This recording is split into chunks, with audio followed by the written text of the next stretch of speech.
ఉపాధ్యాయ అర్హత పరీక్ష కోసం సన్నద్ధమవుతున్న అభ్యర్థులందరికీ నమస్కారం.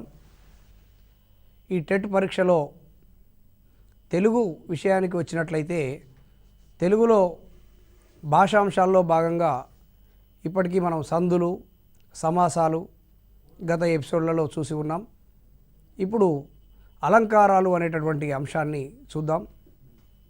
అలంకారాలు ఏమిటి, అసలు అలంకారాలు ఎన్ని రకాలుగా ఉంటాయి, అలంకారాల మీద ప్రశ్నల సరళి ఏ విధంగా ఉండబోతుంది మొదలైన అంశాలను మనం ఈ ఎపిసోడ్లో చర్చిద్దాం. అసలు అలంకారం అంటే ఏమిటి? సాధారణంగా నిఘంటు అర్థం అలంకారం అంటే అందం అని అర్థం. శరీర సౌందర్యాన్ని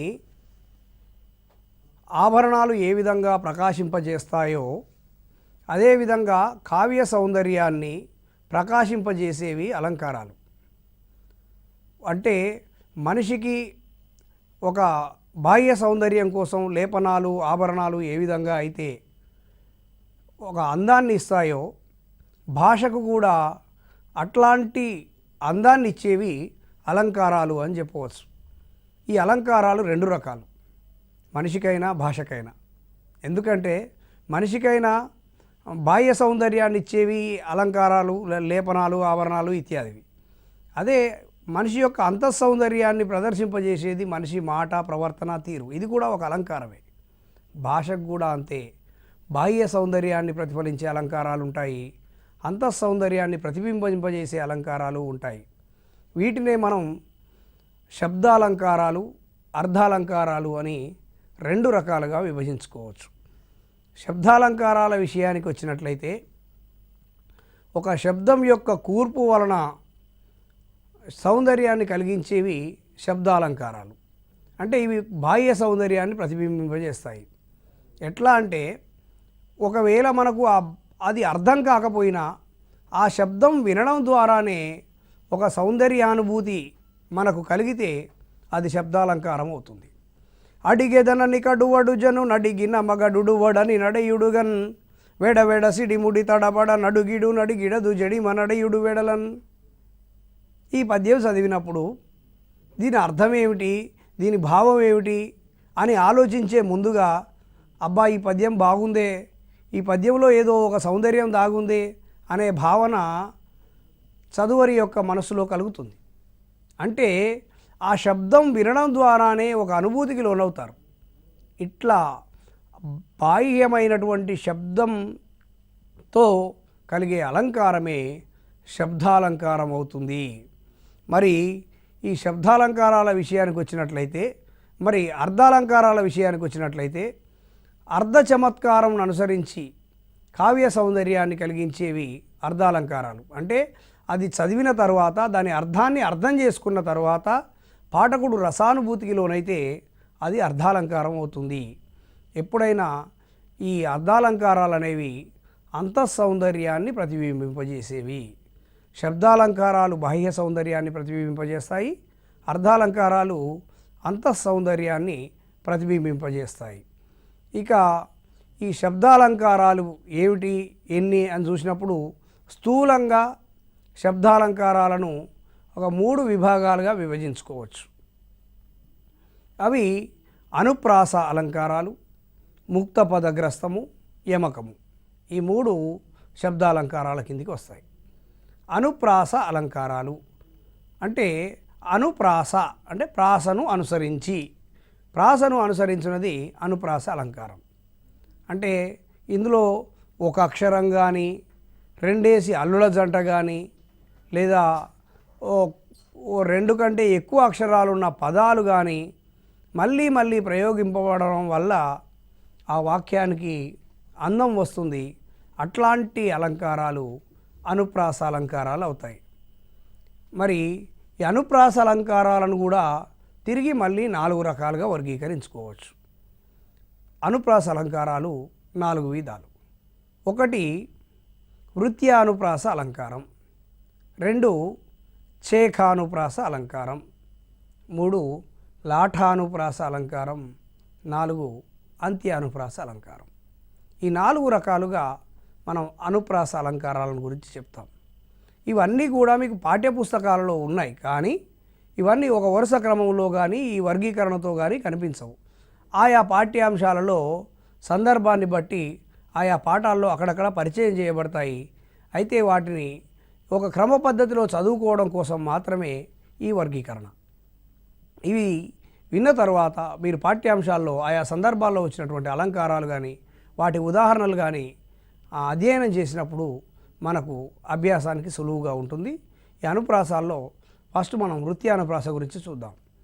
వృత్యానుప్రాసం అంటే ఏమీ లేదు, ఒకే అక్షరం కొంత వ్యవధితో మళ్ళీ మళ్ళీ ప్రయోగించబడటం వృత్యానుప్రాస అలంకారం. ఒక పద్యపాదంలో కానీ ఒక వాక్యంలో కానీ ఒకే అక్షరం తిరిగి తిరిగి ప్రయోగించబడుట వృత్యానుప్రాస అలంకారం అవుతుంది. అంటే ఇంతకుముందు నేను ఒక పద్యం చెప్పాను చూడండి. అడిగెదనని కడువడుజను నడిగిన మగడుడువడని నడయుడుగన్ వేడవేడ సిడిముడి తడబడ నడుగిడు నడుగిడ దుజడిమ నడయుడు వెడలన్. ఇందులో డా డా డా అనే అక్షరం పదే పదే పదే పునరావృతమైంది. అట్లా పునరావృతమైనప్పుడు దాన్ని వృత్యానుప్రాస అలంకారం అంటాం. వీరు పొమ్మను వారు కారు పొగబెట్టువారు. ఇందులో రూ రూ అనేది పదే పదే వస్తుంది చూడండి. వీరు పొమ్మను వారు కారు పొగబెట్టువారు. ఇందులో రా అనే అక్షరం పదే పదే పునరావృతమైంది. అడుగులు తడబడ బుడతడు నడిచెను. ఇందులో కూడా డా అనే అక్షరం పదే పదే వచ్చింది. ఇట్లా ఈ అలంకారంలో ఇంకొకటి కూడా గమనించవచ్చు. ఈ అలంకారంలో అక్షరం అంటే హల్లు మాత్రం అదే ఉంటుంది, అచ్చు మారవచ్చు. ఎట్లా అంటే అడుగులు తడబడ అన్నప్పుడు ఆ డు అనే మొదటి దాంట్లోనే డు ఉంది, తడబడ అన్నప్పుడు డా వచ్చింది. అంటే ఇట్లా అచ్చు అంతే, హల్లు అదే ఉంటుంది కానీ హల్లులోని అచ్చు మాత్రం మారవచ్చు. హల్లు మాత్రం మారకుండా అచ్చు మాత్రం మారుతూ ఆ అక్షరం పదే పదే పునరావృతమైనప్పుడు దానిని వృత్యానుప్రాస అలంకారం అంటాం. ఇది వృత్యానుప్రాస అలంకారం. ఇందులో అనేకమైనటువంటి ఉదాహరణలు మనకు పాఠశాల స్థాయి పుస్తకాల్లో కనిపిస్తాయి. వాటిని గుర్తించి, అంటే మనకు రేపు ఒక అపరిచిత గద్యం ఇచ్చినా పద్యం ఇచ్చినా అందులో ఒకే అక్షరం పదే పదే పునరావృతం అవుతుంది అనుకోండి, అప్పుడు అది తప్పకుండా ఇది వృత్యానుప్రాస అలంకారం అని గుర్తించాల్సి ఉంటుంది. ఈ చేకానుప్రాస అలంకారం రెండేసి హల్లుల జంట అర్ధభేదంతో అవ్యవధానంగా, అంటే ఏమాత్రం వ్యవధానం లేకుండా వ్యవధి లేకుండా వెంటనే ప్రయోగించబడితే అది చేకానుప్రాస అలంకారం అంటాం. ఇందులో ఏమవుతుందంటే రెండు అక్షరాల జంట, అంటే ఒక హల్లుల జంట వెంటనే వస్తాయి. ఆ రెండింటి అర్థాలు మాత్రం వేరుగా ఉంటాయి. ఉదాహరణకు తేలుతుందా అన్నప్పుడు మొదటిది తేలు అన్నప్పుడు రుచికం అని అర్థం తేలు. రెండోది తేలుతుందా అన్నప్పుడు నీటిలో తేలుతుందా మునుగుతుందా అనే అర్థంలో తేలుతుందా. తేలు పక్కపక్కనే వచ్చినప్పటికీ రెండిటి యొక్క అర్థం మారిపోయింది. నాన్నతో చెప్పులు కొనివ్వమని, నాన్నతో చెప్పులు కొనివ్వమని అన్నప్పుడు మొదట చెప్పు అంటే రిక్వెస్ట్ అడగడం అని అర్థం వస్తుంది.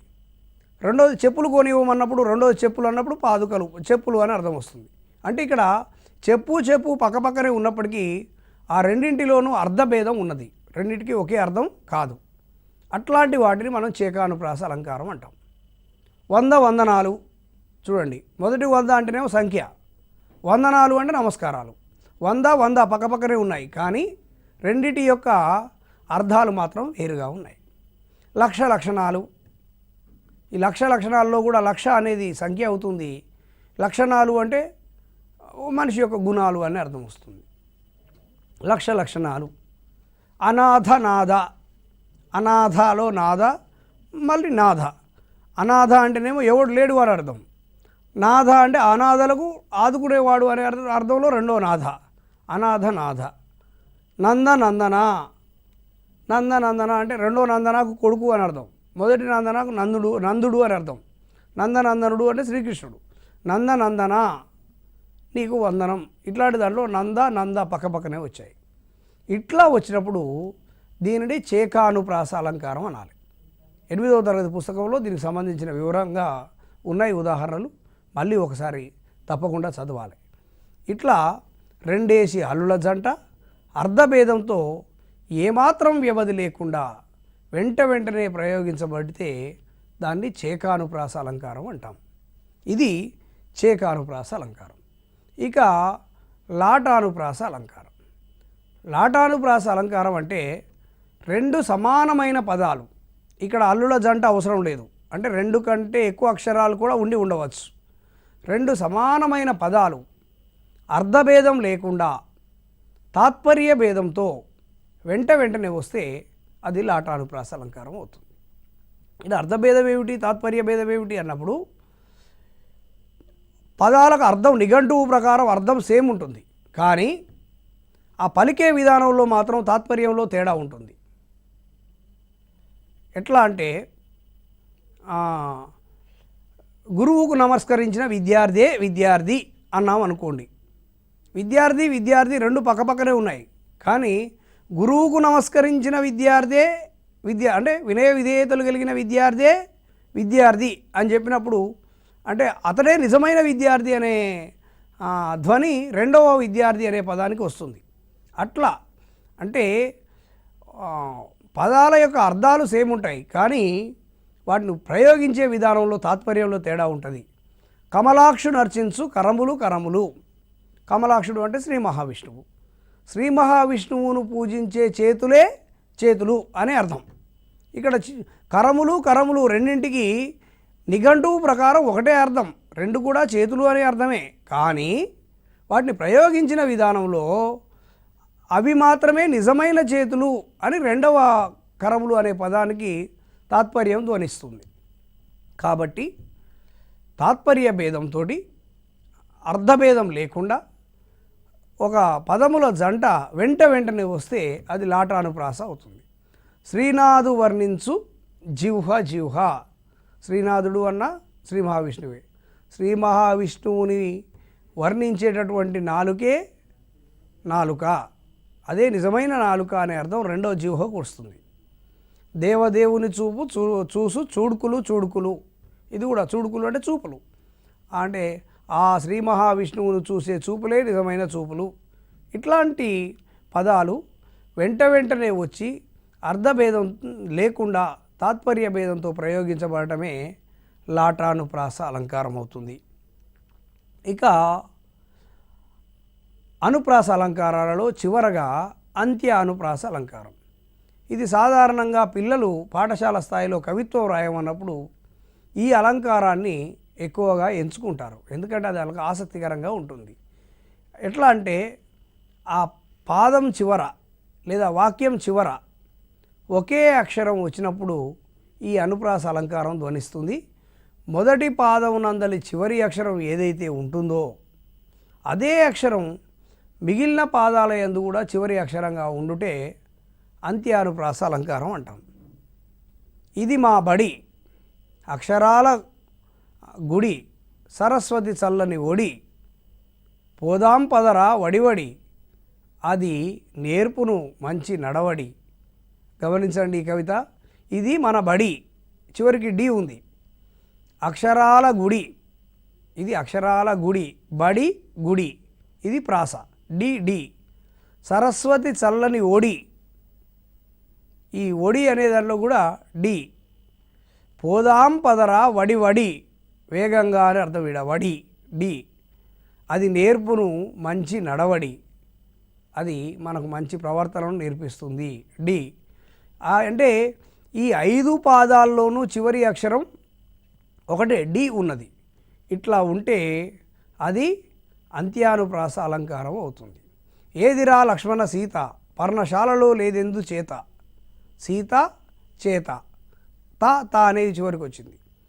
ఇట్లా వస్తే అది అంత్యానుప్రాస అలంకారం అవుతుంది.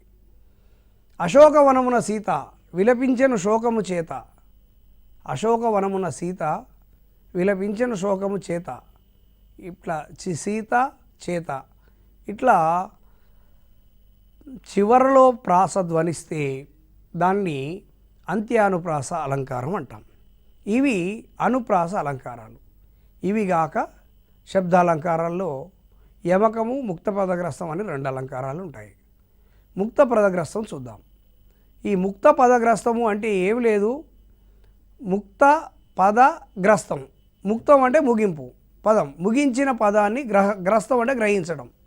అంటే మొదటి పాదం చివరలో ఏ పదం అయితే ముగుస్తుందో అదే పాదాన్ని మళ్ళీ రెండవ పాదం మొదట్లో వస్తే అది ముక్త పదగ్రస్తం అవుతుంది.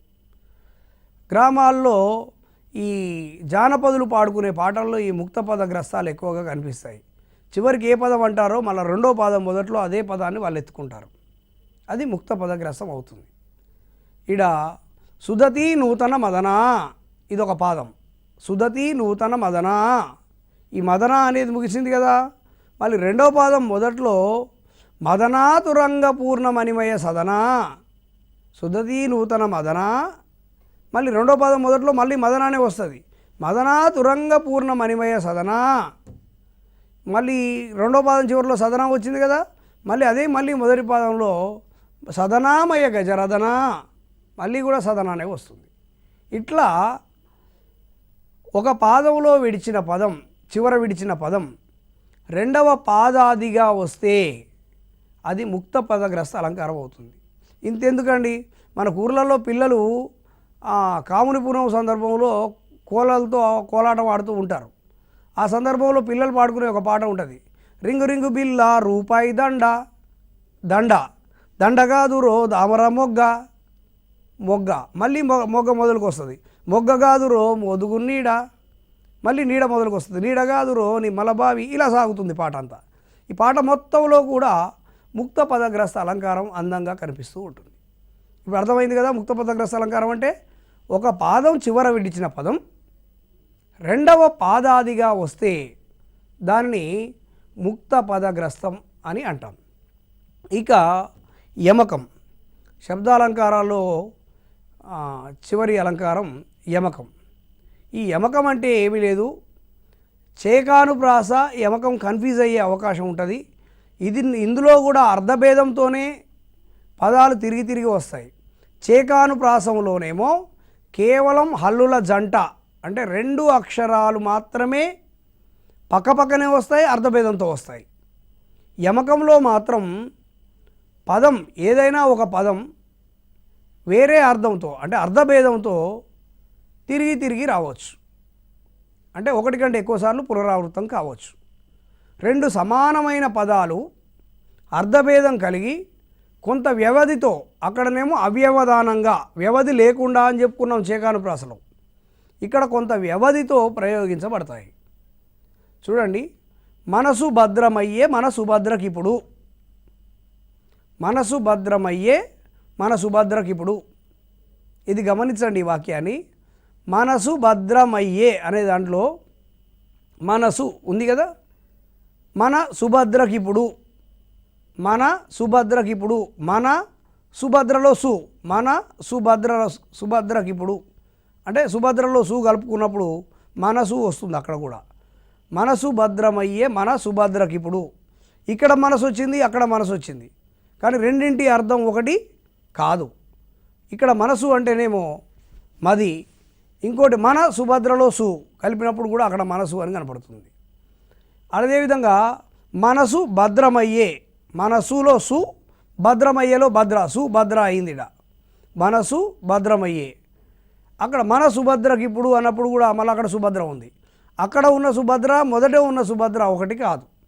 మనసు భద్ర అనే అర్థంలో ఇక్కడ ఉంటుంది, అక్కడ మాత్రం సుభద్ర అనే పదం ఉంటుంది. ఇట్లా అర్ధభేదం కలిగి కొంత వ్యవధితో ఆ పదాలు ప్రయోగించబడుతున్నాయి కాబట్టి ఈ అలంకారాన్ని యమకము అంటాం. లేమా తనుజుల గెలువగా లేమా, ఇది శ్రీకృష్ణుడు సత్యభామతో అన్నమాట. లేమా అంటే ఓ స్త్రీ, ఓ సత్యభామ, మనం ధనుజుల గెలవగలేమా, మనం రాక్షసులను గెలవలేమా. మొదటి లేమాకేమో స్త్రీ అని అర్థం, రెండవదేమో గెలవలేమా అని ఒక సామర్థ్యార్థకం. ఇట్లా రెండు వేరువేరు అర్థాలుగా వచ్చినప్పుడు అది యమకము అవుతుంది. ఇది మనకు ఉన్నటువంటి శబ్దాలంకారాలు.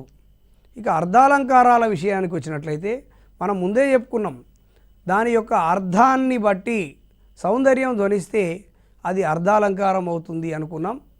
అందులో ఈ అర్థాలంకారాలు అనేవి కావ్యానికి అంతఃసౌందర్యాన్ని కలిగిస్తాయని కూడా చెప్పుకున్నాం. మరి అర్ధాలంకారాల్లో చాలా గొప్పదిగా చెప్పబడే అలంకారం ఉపమా అలంకారం.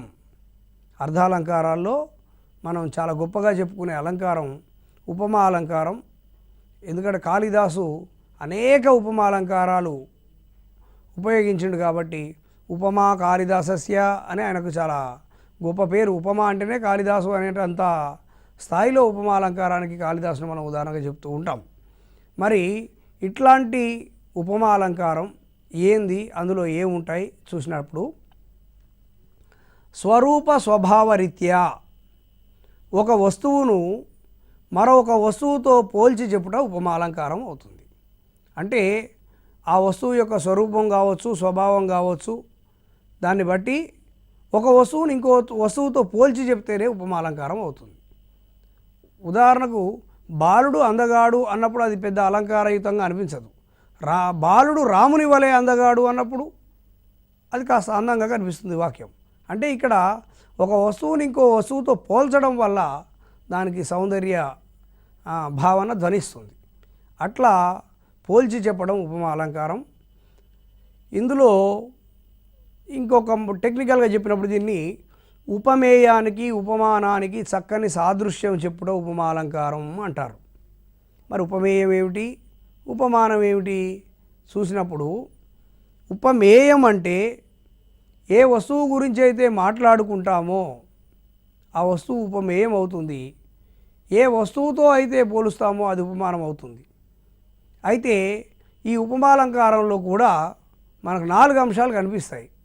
1 ఉపమేయం, 2 ఉపమానం, 3 ఉపమావాచకం, 4 సమాన ధర్మం. ఈ 4 అంశాలు ఉంటాయి.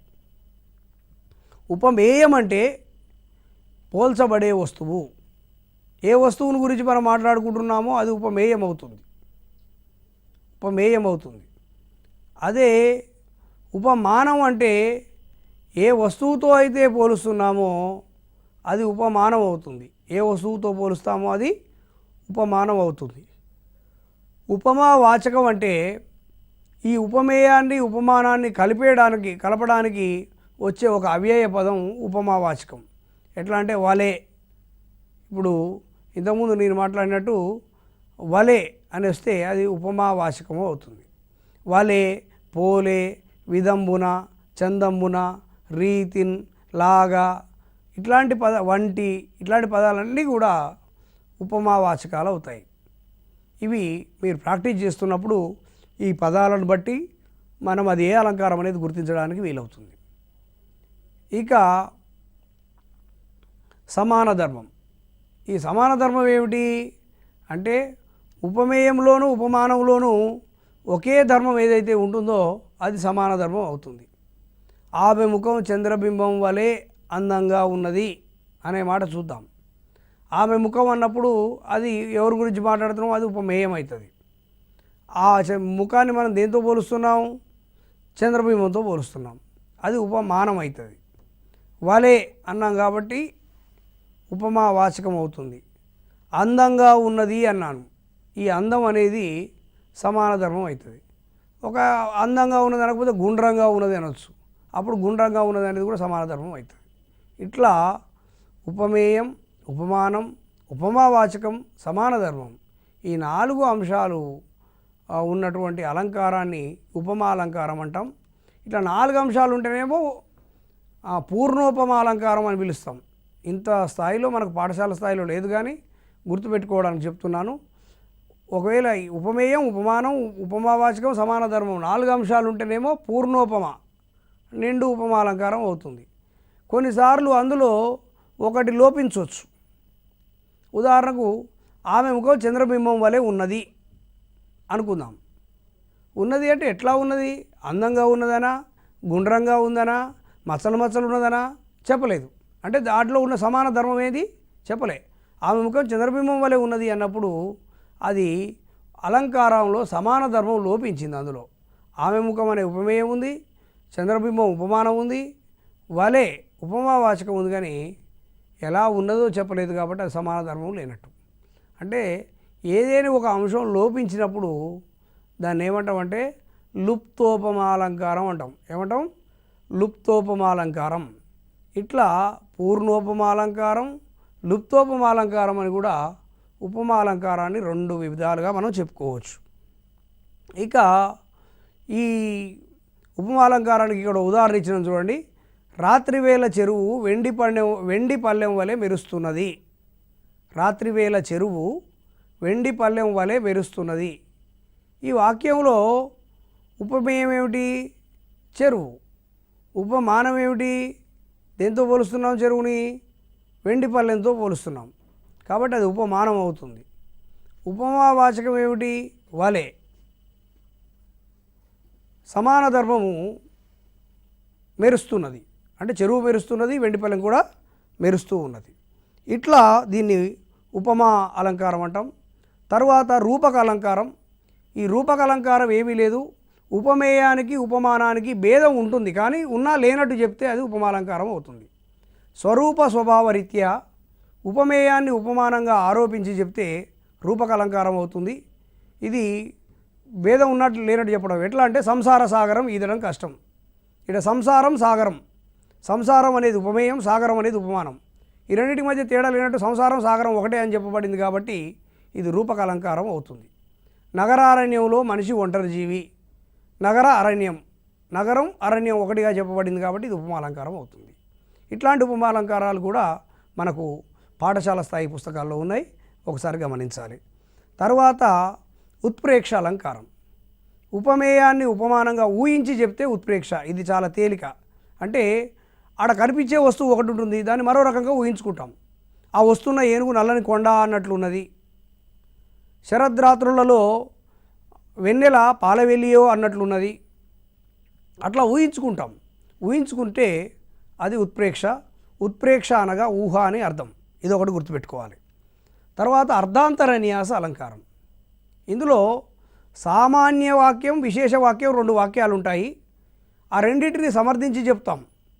ఎట్లా అంటే హనుమంతుడు సముద్రాన్ని దాటాడు, మహాత్ములకు అసాధ్యం ఉంటుందా అన్నప్పుడు హనుమంతుడు మహాత్ముడు అని చెప్పకపోయినా ఇక్కడ హనుమంతుడు మహాత్ముడు ఎవరు అనగానే హనుమంతుడు అనే సమాధానం వస్తుంది. అట్లా రెండు వాక్యాలు సమర్థించి చెప్తే అర్ధాంతర న్యాస అలంకారం అవుతుంది. కృషి ఉంటే మనుషులు ఋషులు అవుతారు. బోయేవాడు అయిన వాల్మీకి మహర్షి అయ్యాడు కదా అన్నప్పుడు కృషి ఉంటే మనుషులు ఋషులు అవుతారనే వాక్యానికి ఈ వాక్యాన్ని సమర్థించి చెప్పడం అవుతుంది. అర్ధాంతర న్యాసం అంటే సమర్థించి చెప్పడం అనేది గుర్తుపెట్టుకోవాలి. ఇక అతిశయోక్తి అలంకారం. ఇది చాలా ఈజీ. ఉన్నదానికంటే ఎక్కువ చెప్తే అతిశయోక్తి. ఆ పల్లెటూరులోని మేడలు ఆకాశాన్ని తాకుతున్నాయి. Is it possible? పల్లెటూరులోని మేడలు ఆకాశాన్ని తాకవు కదా, అంటే ఉన్నదానికంటే ఎక్కువ చెప్పబడింది కాబట్టి ఇది అతిశయోక్తి అలంకారం అవుతుంది.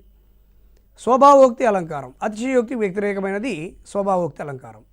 జాతి గుణ క్రియాదులను ఉన్నది ఉన్నట్లుగా మనోహరంగా చెప్పుట స్వభావోక్తి అలంకారం అవుతుంది. ఆ వనంలోని జింకలు చంచల నేత్రాలతో గంతులు వేస్తున్నాయి, సహజమే కదా, కానీ ఉన్నదాన్ని కాస్త మనోహరంగా చెప్తున్నాం కాబట్టి అది స్వభావోక్తి అలంకారం. ఇక శ్లేష అలంకారం. నానార్థాలు కలిగింది శ్లేష. అంటే దాంట్లో ఒకే వాక్యానికి రెండు అర్థాలు కనిపిస్తాయి. ఉదాహరణకు రాజు కువలయానందకరుడు. రాజు అంటే రెండు అర్థాలు ఉన్నాయి, ప్రభువు చంద్రుడు. కువలయానందకరుడు, కువలయం అంటే రెండు అర్థాలు ఉన్నాయి, భూమండలం అని ఒక అర్థం ఉన్నది, కలువ పూలు అని ఒక అర్థం ఉంది. రాజు కువలయానందకరుడు అంటే ప్రభువు భూమండలానికి ఆనందం కలిగిస్తాడని ఒక అర్థం ఉన్నది, చంద్రుడు కలువ పూలకు ఆనందం కలిగిస్తాడని రెండో అర్థం ఉన్నది. ఇట్లా రెండు అర్థాలు ఉంటే అది శ్లేషాలంకారం అవుతుంది. నిన్ను మాధవుడు రక్షించుగాక, ఇది రెండు అర్థాలుగా చెప్పవచ్చు. నిన్ను మాధవుడు రక్షించుగాక అంటేనేమో నిన్ను శ్రీ మహావిష్ణువు రక్షించుగాక అని అర్థం. నిన్ను మాధవుడు రక్షించుగాక, నిన్ను మాధవుడు, నిన్ను ఉమాధవుడు రక్షించుగాక అనే అర్థంలో చదివినప్పుడు ఆ ఊనిక స్వరంలో మార్పుతోటి అది నిన్ను శివుడు రక్షించుగాక అనే అర్థం వస్తుంది. ఇట్లా ఒకే వాక్యానికి ఒకటి కంటే ఎక్కువ అర్థాలు ధ్వనిస్తే అది శ్లేష అలంకారం అవుతుంది. ఇవి మనకు పాఠశాల స్థాయిలో ఉన్నటువంటి అలంకారాలు. వీటికి సంబంధించి అనేక ఉదాహరణలు మనకు పాఠ్యపుస్తకాల్లో కనిపిస్తాయి. వీటిని అన్నింటినీ మరొకసారి అభ్యాసం చేయాలి. వీటి యొక్క ఈ అలంకారం ఏమిటి అనేది పూర్తి స్థాయిలో అవగాహన చేసుకుంటే ఏ వాక్యం ఇచ్చినా అందులో ఉన్న అలంకారాన్ని గుర్తించగలగాలి. అప్పుడు మాత్రమే మనం టెట్లో ఎక్కువ మార్కులు సాధించడానికి అవకాశం ఉంటుంది. మరొక అంశంతో మరొక ఎపిసోడ్లో కలుద్దాం. నమస్కారం.